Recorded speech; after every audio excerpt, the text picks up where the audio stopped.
అందరికీ నమస్కారం అండి. ఈరోజు వీడియో విశేషం ఏమిటి అంటే ఈ నెల 11న మార్గశిర అమావాస్య రాబోతోంది.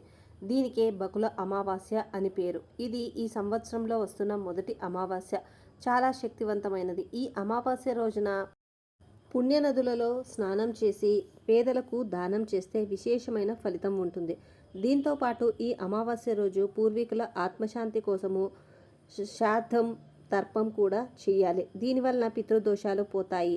విశిష్టమైన ఈ అమావాస్య రోజున పితృకార్యాలు చేపట్టడం వలన పితృదేవతలకు ఎంతో సంతృప్తి కలిగించినట్టు అవుతుంది. ప్రతి మనిషి తన జీవితంలో పితృ రుణం తీర్చుకోవాలి. దీనివలన పితృదేవతలు తృప్తి చెందుతారు. వారికి ముక్తి లభిస్తుంది. తమ సంతానం పితృరుణం తీర్చుకోకపోతే వారికి ముక్తి లభించదు. అమావాస్య రోజు ఆదరపూర్వకంగా శ్రాద్ధకర్మతో పితృదేవతలను సంతోషపెడితే వారు తమ సంతతికి ఆయువు, విద్య, ధనం, సంతానం ఇలా సమస్తం కలిగి ఉండేటట్టుగా ఆశీర్వదిస్తారు. శ్రాద్ధకర్మలు నువ్వులు, గూఢమిశ్రితం అన్నము సమర్పిస్తే దానము అక్షయమవుతుంది. ఇవి ఎంతో శక్తివంతమైన ఈ అమావాస్య రోజు నీటిలో ఇది కలిపి ఇల్లంతా చల్లితే చాలు 2 గంటలలో కష్టాలు పోతాయి. కటిక పేదవాడైనా సరే కుబేరుడు అవుతాడు. ఇంట్లో ఉన్న దరిద్రం అంతా కూడా పోతుంది. నెగిటివ్ ఎనర్జీ అంతా కూడా పోతుంది. ఇలా ఎవరైతే చేస్తారో వారి ఇంట్లోకి లక్ష్మీదేవి నేరుగా వచ్చి అష్టైశ్వర్యాలను ఇస్తుంది, కష్టాలను తొలగిస్తుంది. మరి అత్యంత పవిత్రమైన ఈ మార్గశిర అమావాస్య రోజు ఏమి ఆ నీటిలో కలపాలి అనేది ఇప్పుడు మనం ఈ వీడియోలో తెలుసుకుందాం. అంతకంటే ముందు వీడియో నచ్చితే దయచేసి ఒక లైక్ చేయండి. కొత్తగా మన ఛానల్ని సాయి డివోషనల్ వ్లాగ్స్ని చూస్తూ ఉంటే దయచేసి ఇప్పుడే సబ్స్క్రైబ్ చేసుకొని మమ్మల్ని ఎంకరేజ్ చేయండి. మరి అంతటి మహిమాన్వితమైన ఈ మార్గశిర అమావాస్య బకుల అమావాస్య రోజు నీటిలో మీరు ఏం చేయాలి అంటే ఈరోజు ఖచ్చితంగా ఇంటిని మాప్ పెట్టుకోవాలి. ఇంటిని మాప్ పెట్టుకునే నీటిలో 1 స్పూన్ వరకు రాళ్ల ఉప్పును వేసి సగం స్పూన్ వరకు పసుపు వేసుకోవాలి. ఇలా వేసుకొని మీరు ఇల్లంతా మాప్ పెట్టుకోవాలి. ఇలా పెట్టుకోవడం వల్ల వెంటనే దరిద్ర దేవత ఇంటి నుంచి బయటికి పారిపోతుంది. ఒకవేళ ఇల్లు మాప్ పెట్టుకోలేని పరిస్థితిలో ఉన్నవారు ఒక గిన్నెలో ఈ ఉప్పు, పసుపు అంతా కూడా కరిగే వరకు కరిగించేసుకొని ఆ నీళ్లను ఇంట్లో ఏ ఒక్క మూల వదలకుండా అన్ని చోట్ల స్ప్రింకిల్ చేసుకోవాలి. ఇలా చేసుకోవడం వల్ల కూడా ఇంట్లో ఉండే దరిద్ర దేవత దెబ్బకు బయటికి వెళ్ళిపోతుంది. నెగిటివ్ ఎనర్జీ అంతా కూడా వెళ్ళిపోతుంది. ఇక ఈ అమావాస్య రోజు ఖచ్చితంగా తల స్నానం చేయాలి. అది కూడా షాంపూ అవి ఏవి వేసుకోకుండా ఒట్టి నీళ్లతో మాత్రమే స్నానం చేయాలని పెద్దలైతే చెబుతూ ఉన్నారు. ఇక ఈ అమావాస్య రోజు మీ కులదైవం, మీ ఇంటి ఇలవేల్పు అయిన దేవుడికి పాలతో ఏదైనా నైవేద్యం చేసి పెట్టి దానిని ఇంట్లో వారందరూ ప్రసాదంగా స్వీకరించడం వలన ఆ సంవత్సరం అంతా కూడా మీ యొక్క ఇంటి ఇలవేల్పు యొక్క అనుగ్రహం మీ పైన ఉండి అన్నిటిలోనూ సకల శుభాలు కలుగుతాయని పండితులైతే సూచిస్తూ ఉన్నారు. కుదిరితే ఈరోజు ఇంటి చుట్టుపక్కల పేదవారికి నిమ్మకాయతో చేసిన పులిహోరాని దానంగా పంచిపెట్టండి. చాలా మంచి జరుగుతుంది, రాజయోగం పడుతుంది అని కూడా సూచిస్తూ ఉన్నారు.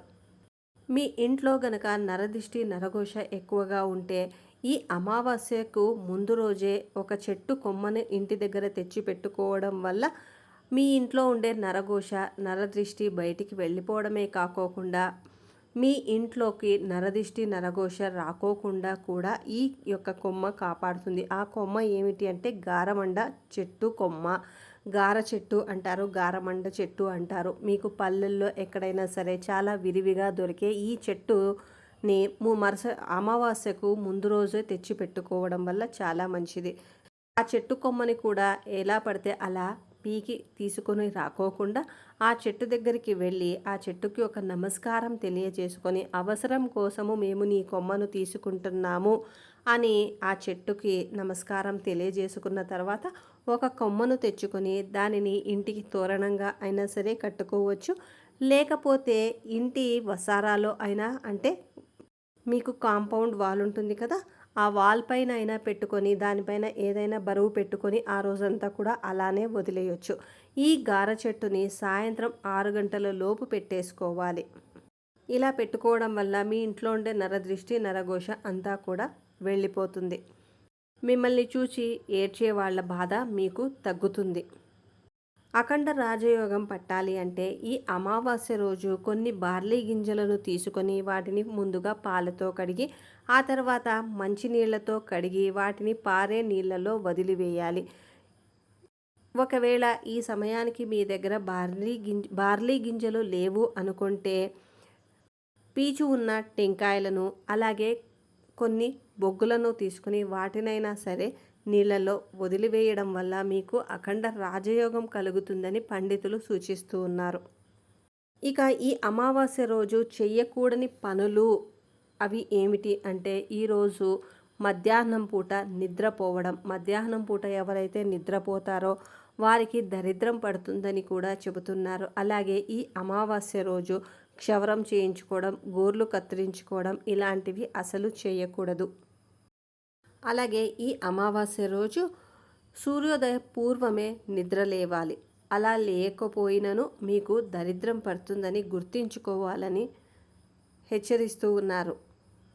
ఈరోజు సాయం సంధ్యా సమయంలో అంటే 5 నుంచి 6 గంటల మధ్యలో ఇంటి దగ్గర ఖచ్చితంగా దీపం పెట్టుకోవాలి. అలాగే ఈ అమావాస్య రోజు ద్వాదశ దీపాన్ని వెలిగించడం వల్ల చాలా మంచి జరుగుతుంది అని జ్యోతిష్య పండితులు సూచిస్తూ ఉన్నారు. ఇక ద్వాదశ దీపం ఎలా వెలిగించుకోవాలి అంటే మీ ఇంటి దగ్గరలో ఏదైనా రావి చెట్టు దగ్గరికి వెళ్ళి ఆ ప్రాంగణంలో అంటే రావి చెట్టు మొదట్లో ఎక్కడైనా సరే చెట్టుకు హాని కలగకుండా కొంచెం దూరంలో మంచినీళ్ళతో కొంచెం శుభ్రం చేసి బియ్యపు పిండితో ముగ్గు వేసి దానిపైన ఒక ఆకును కానీ ఏదైనా వేసి దానిపైన ప్రమిదను పెట్టి ప్రమిదలో ఆవాలు నూనెను వేయాలి. ఆవాల నూనెను వేసి దాని తర్వాత విడివిడిగా 12 ఒత్తులు వేయాలి. అంటే 2 ఒత్తులను ఒక ఒత్తిగా చేసి ఇలా 12 దీపాలను ఒకే ప్రమిదలో వెలిగించాలి. ఇదే ద్వాదశ దీపం.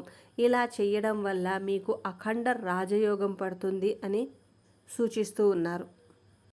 మరి చూశారు కదా, అమావాస్య రోజు చేయవలసిన పనులు ఏమిటి, చేయకూడని పనులు ఏమిటి అనేది మీరు ఈ వీడియోలో క్లుప్తంగా తెలుసుకున్నారు అని అనుకుంటున్నాము. ఇంకా ఎటువంటివైనా సందేహాత్మక ప్రశ్నలు గనక ఉంటే దయచేసి కింద కామెంట్ చేయండి. మేము జవాబు ఇవ్వడం అయితే జరుగుతుంది. రేపు ఇలాంటి ఒక మంచి ఇన్ఫర్మేటివ్ వీడియోతో మీ ముందుకు ఉంటాం. అంతవరకు శ్రీమాత్రే నమః. దయచేసి వీడియోని లైక్ చేయండి.